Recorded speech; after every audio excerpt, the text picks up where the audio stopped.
I am going to discuss how the burden of government becomes counterproductive and its effect on national debt. In my native country, Jamaica, our fourth Prime Minister, Michael Manley, between 1972 to 1980, with inspiration of this guy, Fidel Castro, started shifting Jamaica to a democratic socialistic regime. During this era, Jamaica had a crisis of foreign exchange due to the horrendous increase in oil prices. Manley moved to nationalize various industries. He installed price controls, borrowed the first of many loans from the International Monetary Fund in 1977.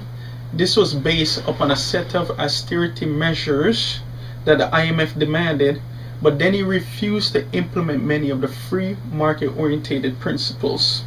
This led to an exodus of foreign investors, sanctions imposed on the island, and a destabilization campaign mainly by the United States. Even though the economy faltered, Manley continued to meddle in the affairs of private enterprise with a dramatic increase in government.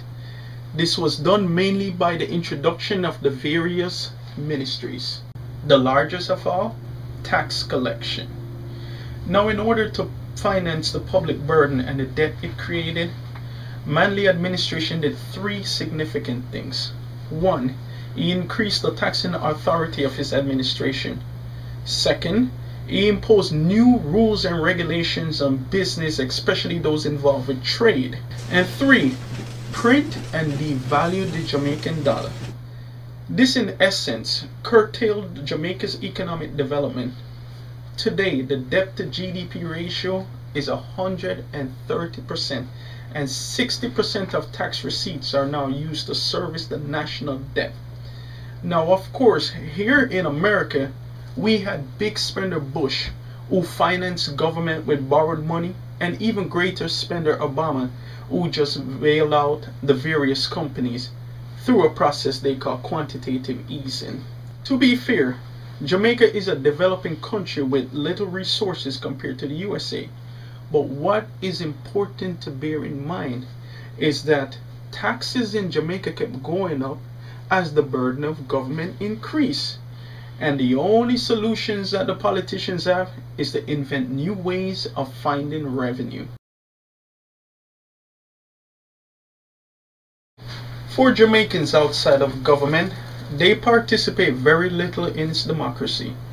1. Some vote through the ballot box. 2. Many more vote with their feet. So fed up with government and its lack of opportunity, many immigrate to the USA, Canada, and Great Britain. Now you may ask, what is the solution? I say it is quite simple. Let us limit the size, role, and scope of government. There are a few steps that I believe can ensure good governance. I've taken this from my basic economics book.